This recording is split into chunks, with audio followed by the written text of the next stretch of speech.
Kapag naisip mo yung mga bagay na gusto mong gawin, gawin mo na. Kasi kakahintay mo ng tamang panahon, di mo namamalayan, nauubusan ka na pala ng pagkakataon. Ikaw, kailan mo susubukan yung mga bagay na gusto mo? Kapag matanda ka na? Kapag hirap ka na gumalaw? Kapag may sakit ka na? Or kapag may findings ka na ng mga doktor?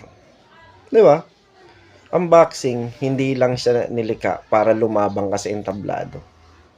Ang boxing, nilikha rin yan para ipagtanggol yung mga importanteng tao sa buhay mo. Sino-sino ba yon? Anak mo? Asawa mo? Nanay mo? Kapatid mo? Kaibigan mo? At yung mga taong gusto mo rin pasikatan. Oops, di lang yun. Pati yung mga naging kaaway mong nagbago, pwede mo ipagtanggol yun. Kaya kapag napanood mo yung video na to, ibig sabihin nun, tinatawag na kita.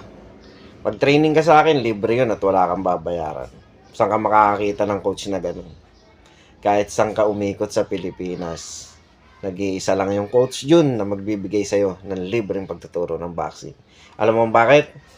Mas mahalaga sa akin yung boxing kaysa pera. Yun ang hindi naiintindihan ng karamihang coach, kaya lagi nila akong inaaway. By the way, I'm Coach Yun. Let's go sa pre-boxing ko.